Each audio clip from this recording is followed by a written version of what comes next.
नमस्कार दोस्तों, राधे राधे। 8 अप्रैल यानी आज के दिन है कामदा एकादशी। कामदा एकादशी की कथा आइए जानते हैं कि आज क्यों पढ़ी जाती है।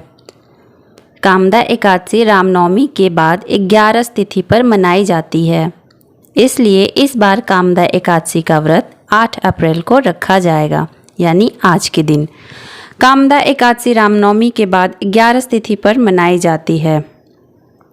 कामदा एकादशी का मतलब है सभी मनोकामनाओं को पूर्ण करने वाला। इस दिन भगवान विष्णु की पूजा की जाती है। दशमी के दिन एक ही समय भोजन करें। इस कथा का संबंध पुंडरीक से है।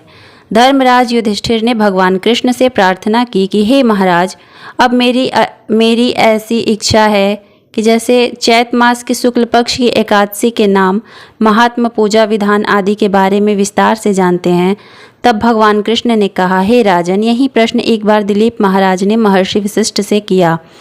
वही मैं आपको सुनाता हूँ। बहुत समय पहले की बात है। रत्नपुर नगर में अनेक ऐश्वर्यों से युक्त था। रत्नपुर नगर में अनेक अप्सरा, किन्नर और गंधर्व वास करते थे। उनमें ललित और ललिता नाम पति पत्नी भी थे। पुंडरीक भोंगीपुर नगर में रहता है। राजा प्रजा का ध्यान नहीं रखता था और हर वक्त भोग विलास में डूबा रहता था। ललित राजा के यहाँ संगीत सुनाता था। एक दिन राजा की सभा में ललित संगीत सुन रहा था कि तभी उसका ध्यान अपनी पत्नी की ओर चला गया और उसका स्वर बिगड़ गया। इसे देखकर राजा पुंडरीक का क्रोध 7वें आसमान पर पहुंच गया।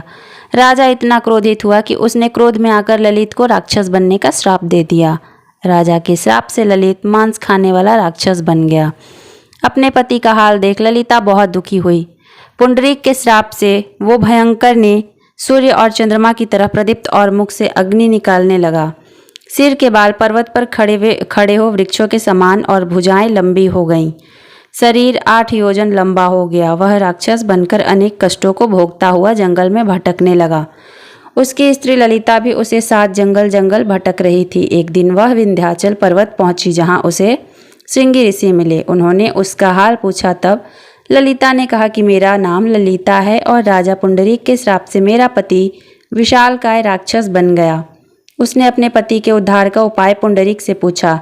ऋषि बोले, गंधर्व कन्या, अब कामदा एकादशी आने वाली है। अगर तू कामदा एकादशी का व्रत करके उसका पुण्य अपने पति को दे दे तो राजा का श्राप शांत हो जाएगा और तेरा पति ठीक हो जाएगा।